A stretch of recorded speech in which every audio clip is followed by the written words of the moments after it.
Good morning, students. Welcome to the e-learning class of science. In the previous session, we have started lesson 7, Staying Safe. Let's continue this chapter. See page number 59 and start with topic First Aid. First aid, the immediate help given to an injured person before the arrival of a doctor or medical aid is called first aid. किसी घायल व्यक्ति को doctor के आने से पहले या चिकित्सीय सहायता से पहले दी गई तत्काल सहायता को फर्स्ट एड कहते हैं। मीन्स अगर किसी को चोट लग जाती है, अचानक हमारे सामने किसी का एक्सीडेंट हो जाता है, तो हम उसकी पहली मदद क्या कर सकते हैं? It provides some relief to the victim and prevents his condition from worsening further. यह उसको राहत पहुंचाती है और घायल व्यक्ति की कंडीशन और ख़राब होने से रोकती है। The first aid required to be given is different for the victims of different accidents. अलग अलग एक्सीडेंट्स में घायल व्यक्ति के लिए अलग अलग फर्स्ट एड दी जाती है। It depends on the condition of the victim and nature of an accident. यह एक्सीडेंट की किस तरह का है उस पर, या घायल व्यक्ति की हालत कैसी है, ज़्यादा सीरियस है या कम चोट लगी है या किस तरह की चोट लगी है, उस पर डिपेंड करता है कि हमें किस तरह का फर्स्ट एड उसे देना है। Let's learn the ways to deal with certain accidents और एमरजेंसीज। आइए हम जानते हैं कि किसी भी एक्सीडेंट्स को या एमरजेंसी को किस तरह से हैंडल कर सकते हैं, डील कर सकते हैं। First of all, Burns. The burnt area becomes very sensitive as the outer protective layer of the skin gets damaged.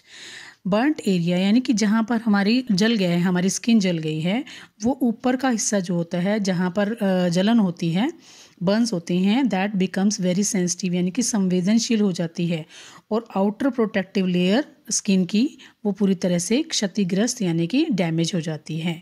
Germs can easily enter through the burnt area. इस बर्न्ट एरिया में germs easily enter कर सकते हैं। What are the first aid for burns? Wash the burnt area with water. जले हुए हिस्से को पानी से धोएं। In case of chemical burns, wash the burnt area with lots of water. अगर कोई बर्न केमिकल से हो गया है, केमिकल गिरने से हमारे हाथ में बर्न हो गए हैं, जल गया है, तो उसे बहुत ज़्यादा पानी से धोएं। Blister which are watery eruptions on the burnt skin should not be pricked. कई बार हमारे गर्म पानी डलने से स्किन जो है फूल जाती है और उस पर छाले पड़ जाते हैं, तो उनको हमें फोड़ना नहीं चाहिए, क्योंकि वो एक प्रोटेक्टिव लेयर बनाते हैं और हमें हमारी इंटरनल जो स्किन होती है उसको बचाते हैं। Pricking can cause infection. अगर हम उनको फोड़ देते हैं तो उसमें इन्फेक्शन होने के चांसेस ज़्यादा रहते हैं। Apply a piece of cloth dipped in a mixture of baking soda and water to the burnt area. अब हम क्या कर सकते हैं, एक मिक्सचर लेना है अपने वाटर का और बेकिंग सोडे का, उसमें कपड़े को डिप करके लगा सकते हैं। Apply an antiseptic cream to the burnt area. कोई भी एंटीसेप्टिक क्रीम रोगाणुरोधी यानी कि बर्नोल टाइप आप बर्न्ट एरिया पे लगा सकते हैं और उससे हमें रिलीफ मिल सकता है। Cut and wounds expose the body tissue to the air. जब हमारी बॉडी में कट होता है या कोई घाव हो जाता है तो उससे हमारे टिश्यू का डायरेक्ट कांटेक्ट हो जाता है एयर से। This allows germs to cause infection if proper attention is not paid to them. अगर उसका ध्यान नहीं रखेंगे तो उसमें जर्म्स एंटर करने के बाद इन्फेक्शन हो सकता है। First aid for cuts and wounds. Clean the wound with an antiseptic solution like Dettol. जो घाव है उसे एंटीसेप्टिक सॉल्यूशन जैसे डिटोल आदि से साफ करें। Apply an antiseptic cream to the wound. कोई भी एंटीसेप्टिक क्रीम घाव पर लगा सकते हैं, लगाएं। Put a pad of sterilised gauze over the wound. Sterilise किया हुआ वो पैड हमें वुंड पर लगाना है ताकि उसे जल्दी से ठीक किया जा सके। If bleeding does not stop, tie a tight band over the wound to stop bleeding. अगर ब्लीडिंग बहुत ज़्यादा हो रही है तो उसके ऊपर आपको वो लगाने टाइट बैंड। अच्छे तरह से मतलब कि उसके ऊपर एक पट्टी करनी है ताकि ब्लीडिंग रुक सके। An ice pack can be effectively use to stop bleeding. अगर ब्लीडिंग नहीं रुक रही है तो उस पर हम आइस पैक भी लगा सकते हैं। An ice pack can be prepared by taking some crushed ice in a thick wet towel. अब कैसे बना सकते हैं हम आइस पैक? आपने आइस लेनी है और उसको क्रश करना है और एक टॉवल में, वेट टॉवल में लेकर के जहाँ पर भी आपका कट या वुंड है वहाँ पर वो आप लगा सकते हैं, उससे आपको राहत मिलेगी। In case of excessive bleeding, make the victim lie down and raise the bleeding part at a higher level than the rest of the body. अगर ब्लीडिंग बहुत ज़्यादा है तो जिस हिस्से में ब्लीडिंग हो रही है उसको हायर लेवल पर रखना है, थोड़ा ऊंचा रखना है rather than rest of the body, और दूसरे वाले बॉडी पार्ट को नीचा रखना है। तो ऐसा करने से भी ब्लीडिंग को रोका जा सकता है। If the skin is cut by a dirty और रस्टेड ऑब्जेक्ट, जर्म्स में एंटर एंड कॉज टेटनस। अगर हमारी स्किन में किसी डर्टी या जंग लगे हुए ऑब्जेक्ट से कट लग जाता है तो उसमें जर्म्स एंटर कर जाते हैं और ये किसका कारण बनते हैं? टेटनस का, यानी कि उससे हमें टेटनस हो सकता है। In such a case an anti tetanus injection should be given within 24 hours of the injury. जब भी इस तरह की इंजरी होती है तो हमें एक इंजेक्शन, एंटी टेटनस इंजेक्शन ज़रूर लगवाना चाहिए। वो भी किस टाइम के दौरान? 24 आवर्स के अंदर अंदर, लेट नहीं होना चाहिए। कभी आप सोचें कि 2 दिन बाद लगवा लेंगे, तब जो है इन्फेक्शन हो चुका होता है। तो इन्फेक्शन से बचने के लिए हमें 24 आवर्स में ही इंजेक्शन लगवाना है। Sprains and fractures. Now, what are sprains? Sprain is a condition where the tissue around a joint get torn due to a sudden jerk. अचानक झटका लगने से जब हमारे किसी भी जॉइंट के आसपास के टिश्यू टूट जाते हैं और हमें तकलीफ़ महसूस होती है, this condition is known as sprain. आपने सुना होगा कि मोच आ गई, चलते चलते पैर मुड़ गया आपका, तो उससे क्या है, वहाँ पर स्वेलिंग आ जाती है। तो that condition is known as sprain. It results in a painful swelling with discolouration of the skin. इसका रिजल्ट क्या रहता है कि पेनफुल स्वेलिंग आती है, दर्द बहुत होता है और वहाँ की स्किन का कलर चेंज हो जाता है। Fracture is a common injury to the bones in which there occur a crack of break in a bone. Now what is fracture? Fracture is a common injury. Generally क्या होता है, bones जब टूट जाती हैं या उनमें क्रैक आ जाता है, वो जो ब्रेक हो जाती हैं, टूट जाती हैं, तो that is known as fracture, यानी कि हड्डियों का टूटना, that is known as fracture. Apply an ice pack to the sprained area, this will reduce the swelling. जहाँ पर आपकी मोच आई है वो एरिया, उस पर हम आइस पैक लगाएं और इससे क्या है, स्वेलिंग कम हो जाएगी। Apply any pain relieving ointment, कोई भी पेन किलर जो ऑइंटमेंट है वो हम उस पर लगा सकते हैं।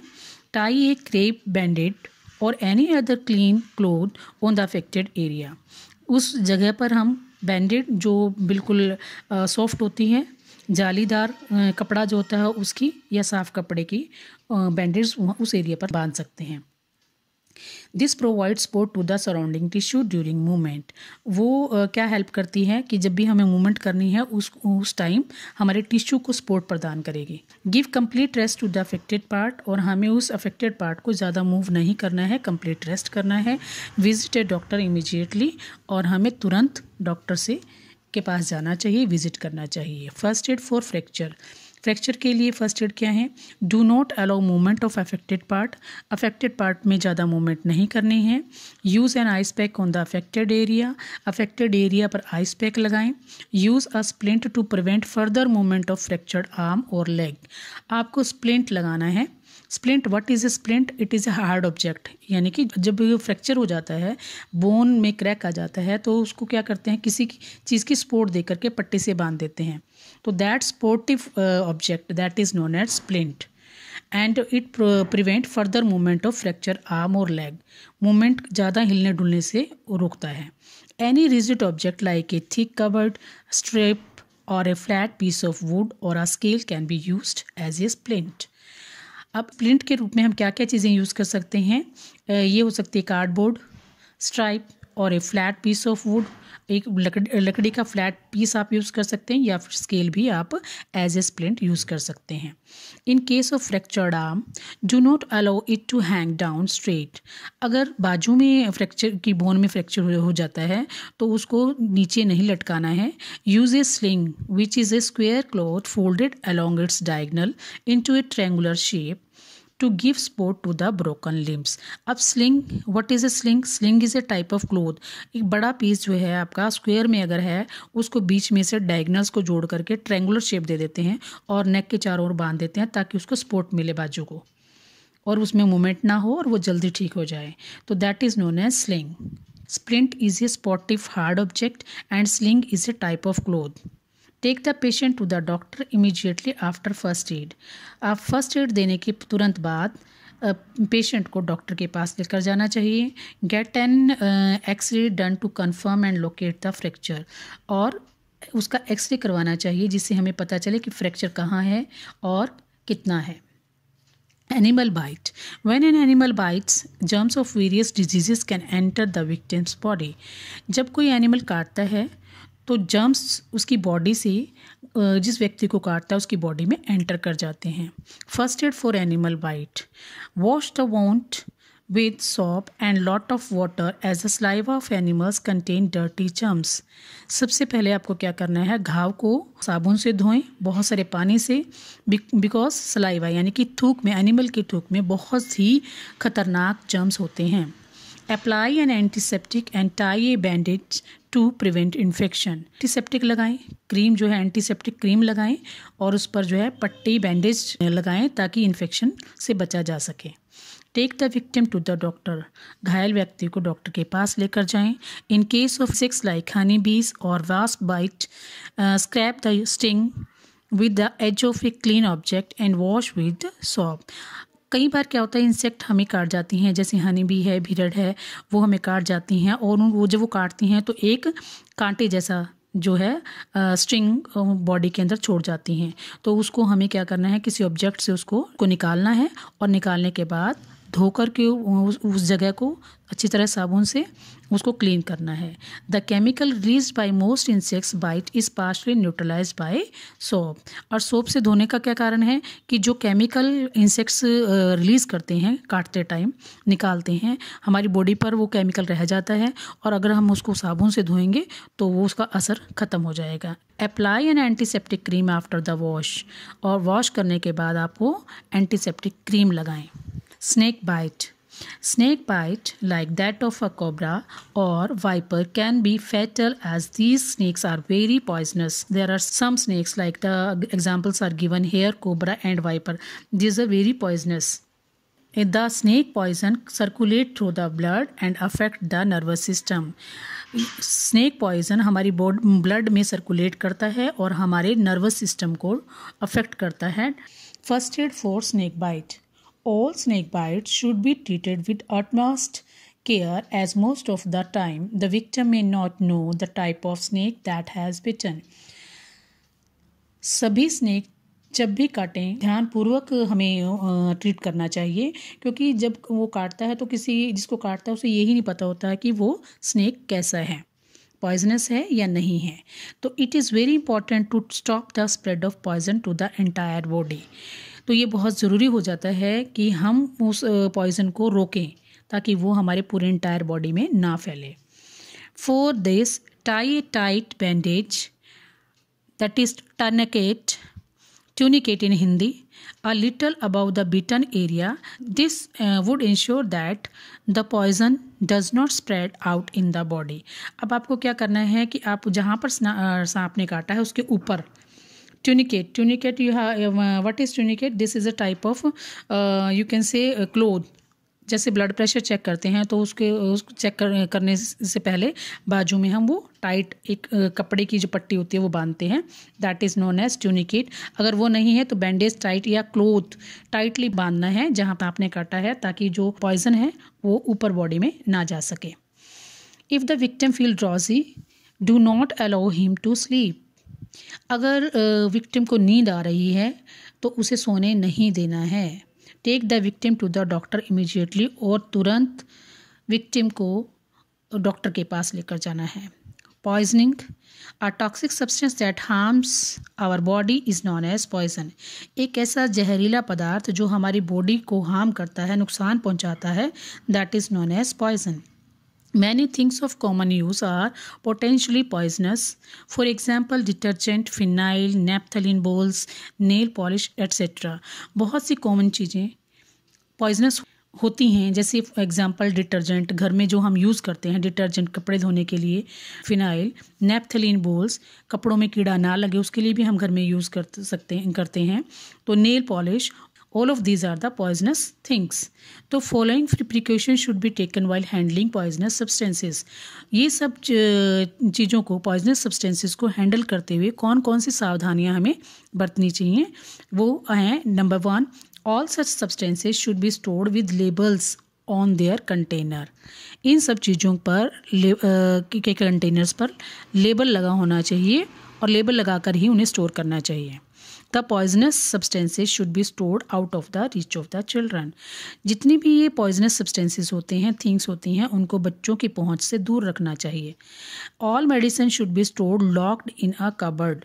जितनी भी मेडिसिन होती हैं वो कबर्ड में लॉक लगा करके रखनी चाहिए। The labels of packets and bottles must be read before using them. Packets पर या बॉटल्स पर जो लेबल लगा हुआ है उन पढ़कर ही यूज़ करना चाहिए, यानी कि यूज़ करने से पहले हमें पढ़ना ज़रूर चाहिए। कई बार क्या होता है, उस पर एक्सपायरी डेट होती है और हम गलती से ना ले, वो नहीं लेनी चाहिए। तो there should be label on the packets और bottles. First aid for poisoning. In case somebody has swallowed poison, try to induce vomiting and rush him to the doctor.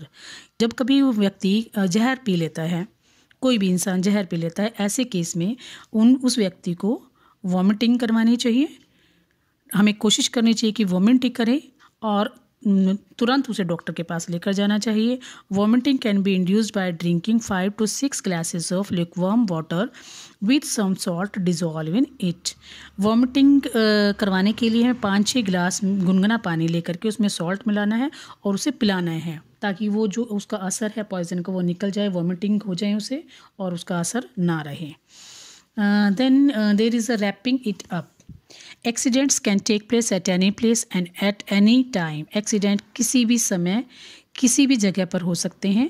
We can avoid accident by being careful and alert and following safety rules. Accident से बचा जा सकता है अगर हम सावधान रहें, सतर्क रहें और सेफ्टी रूल्स को फॉलो करें। Road accidents can be avoided by following road science and driving carefully. Road accidents से बचा जा सकता है अगर हम रोड साइंस को फॉलो करें और ड्राइविंग ध्यानपूर्वक करें। Fire accidents are caused by electricity, crackers, petrol and cooking gas.